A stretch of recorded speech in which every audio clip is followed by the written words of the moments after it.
Welcome to Upleveling, the podcast dedicated to building better leaders, smarter systems, and bigger results.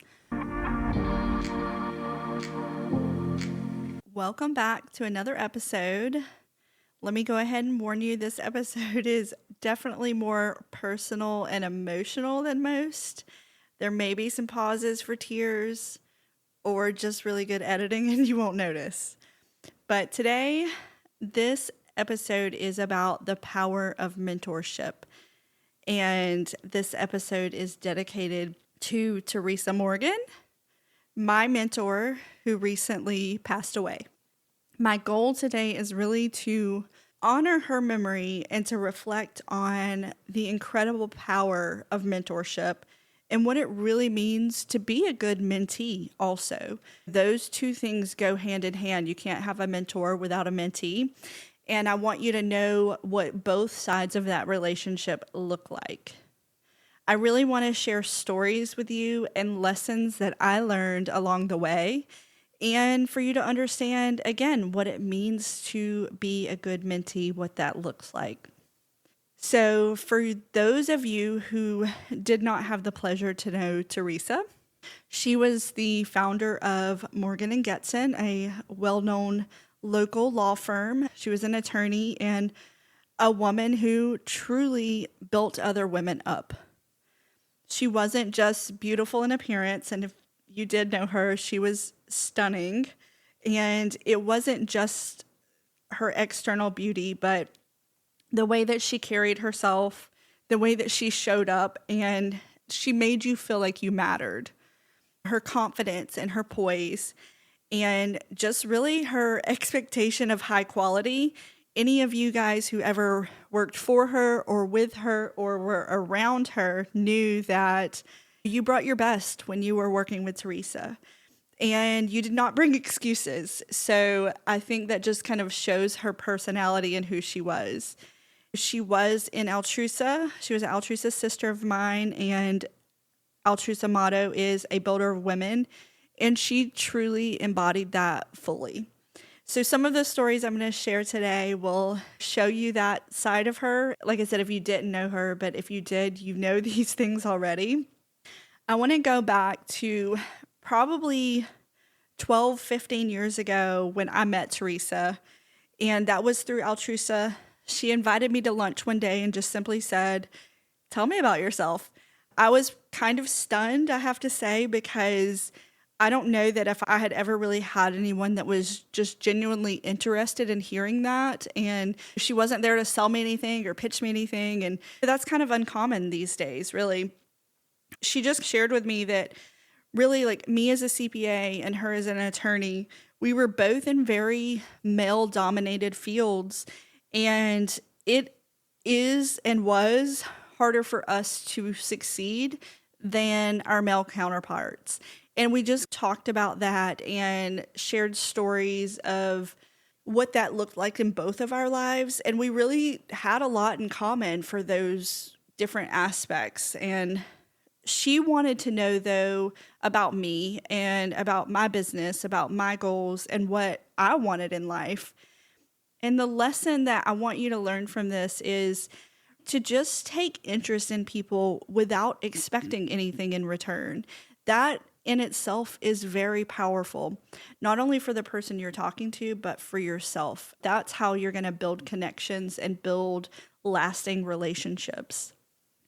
So Teresa calls me one day and to tell me that the office next door to hers was for sale. And at the time, I was newly separated. I had a preteen daughter and probably $5,000 to my name. And I just thought, there is no way I can pull this off. Why am I even going to go look at this? But she truly believed in me. And she walked me through that office and said, "You can do this." And for those of you that have been in that office, it did not look like that when I first bought it. So I looked around and I thought, this lady's crazy. But she somehow convinced me that this was doable. And I think the thing about Teresa, and I shared this with her husband, was she believed in me before I did. And sometimes that's what we need. Sometimes that's okay because we just need other people to tell us that you got this, you can do this, you're a strong woman, like, let's go. And I have no idea, but somehow I convinced the bank to lend me the money to do it. And the rest is history. I still own that office and I love that office. Like, it to me was the start of a truly successful business. And I thank Teresa for that. She did later tell me that she wanted to make sure she had a good neighbor. So, that makes me feel good that she thought I'd be a good neighbor, but it's okay that she wanted something out of that for herself. The lesson in this is just knowing that sometimes we do need someone else to believe in us so we can see that and we can see it through their eyes. And I think that a great mentor will do that for you. Later, several years later, I think this was probably around 2019, Teresa really encouraged me to work with other attorneys. And she said, hey, you're really good at this, at what you do, and the way that you explain things. I think that you should do this for other law firms. Not only did she say that to me, she also introduced me to people at the Florida bar. And that was really a turning point in my firm. Today, I would say that probably a third of our clients are made up of law firms. And that's where that started. And she made that introduction for me. And in 2020, I was actually a vendor at a Florida bar conference, and she wasn't able to attend. But she emailed and she called several of her attorney friends and said, hey, Joy's going to be there. I want you to go introduce yourself and speak to her so that I would know people there.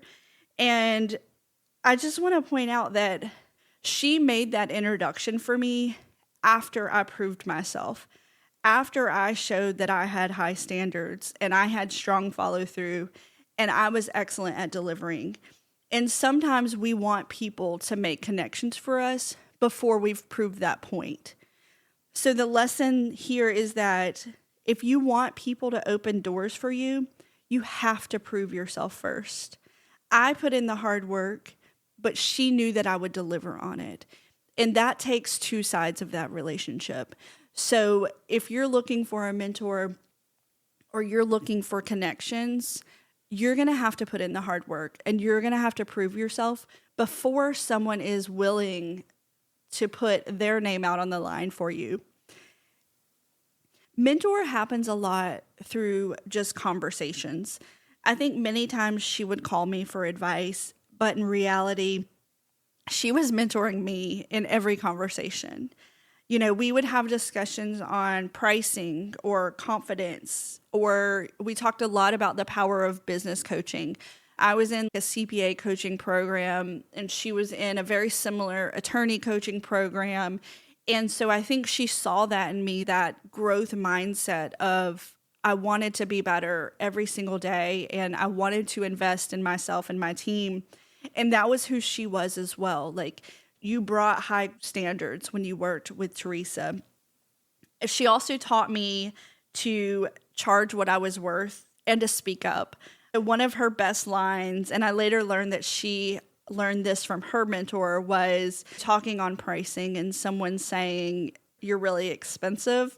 And her response was, well, expensive compared to what? And I think that's so funny because I use that in my firm all of the time. If someone says that to me, it's like, expensive compared to what? To H&R Block? Yes. To PwC? No. But we also had conversations around that when someone says, you're expensive, and she would say, yes, but I'm worth it. And she absolutely was, because she demanded that from her team as well. They were and still are experts at what they do, and they know that, and they charge for it as they should. The lesson here is really just to make sure that you know your value and you charge for it. It's okay to be expensive as long as you can back that up. So Teresa was also someone who always had big goals. And one of her big goals was to create this workshop space at her office. And I think she had wanted to really do that for years, but she didn't really have the space to do it. And she knew that she could have a bigger impact if she had that space. And so it finally came down to it, and she was like, I'm ready to pull the trigger on this. And I think she went through several different revisions of what that would look like, whether that was building a whole new office or buying an office or adding on to her current office, which is what she ultimately ended up deciding to do. And it had come down to a couple different contractors that she was trying to decide on. And one contractor said to her in one of their meetings, doesn't your husband need to be present for this meeting? And I'm sure if you knew Teresa, you are giggling at this as well, because that was the wrong move to make with her. She was very much a decision maker, although she consulted with her husband a lot, and he was a true supporter and cheerleader of hers. She was the decision maker in this. I will say, though, that it worked out for the best because the contractor she ended up going with, she absolutely loved and always praised. And I believe that they even developed a true friendship along the way. So things tend to work out. But the lesson in this is really don't underestimate a strong woman and respect their leadership. If a woman is showing up to a meeting, take her seriously. But now I want to share some of the mentor lessons for you guys and kind of what you can take away from some of this. The first thing really is, I don't think there's any excuse to not have a mentor. A mentor in your life can be so powerful, and there is so much free content on the internet that you can have a mentor even if they don't know who you are. One of my other favorite mentors is Layla Hormozy, and she has no idea who I am, but I consume her content daily. I think that the difference between mediocre people and successful people is that they act on things and they do things. That if you're going to consume this content, then you need to do something with the information that you're learning. We're not here to consume and then do nothing. Otherwise, you're just wasting your time. There's not an excuse to not have a mentor. And then when you do, learn from them and do things with that knowledge. I know that finding a mentor can be hard, but what I want you to understand is that great mentors are busy people. You need to make it worth their time. And if you ever say, I have people do this to me quite often, they'll say, I want to pick your brain. Those are not words that you should use, because clients literally pay me money to pick my brain. And so I'm not going to go do this for free. There's ways that you can start that conversation. You would be better saying, hey, I would love your insight on this specific issue, or here's what I've tried. What would you do? If you're going to ask for 30 minutes or an hour of someone's time, you must be prepared and take the action afterwards. Because if you get a second meeting, you need to be able to show that you implemented something from that conversation. Otherwise, it's a waste of time. And I think also understanding, like I mentioned in the beginning, that this is a two-part relationship. You have to be a great mentee. It's your job to bring a clear agenda and be ready to talk through things. You need to be ready to talk through what you're struggling with. What do you think the next steps are? What are you willing to do about it? Because that's going to start the conversation. Like, you can't come to a mentor and just say, here's my problem, help me solve it. You need to be able to say, here's my problem, here's the 3 different directions I could go, and here's what I'm thinking. Because that is going to spark that relationship, and that other side, that mentor is going to know that you're invested and you've thought these things through, and you're not just coming to pick their brain. Your job is to bring those potential solutions and then ask for feedback, because the feedback is what you're getting from that mentor, not the problem solving. It's the feedback.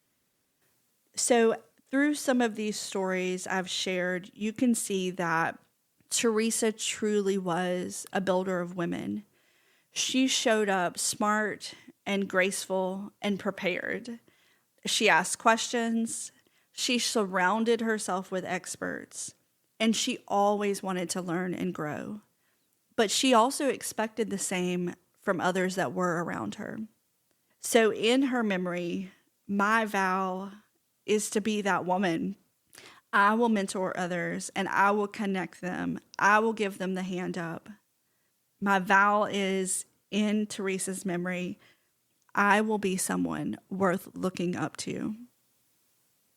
I hope that this episode resonated with you today and that you share it with someone who really needs to hear it.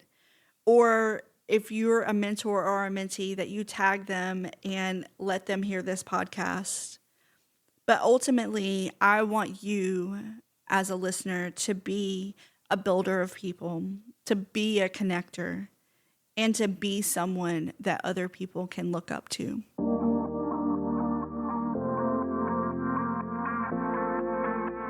Thanks for tuning in to Upleveling. If you found value in today's episode, be sure to subscribe and leave a review. It helps more entrepreneurs like you discover the show.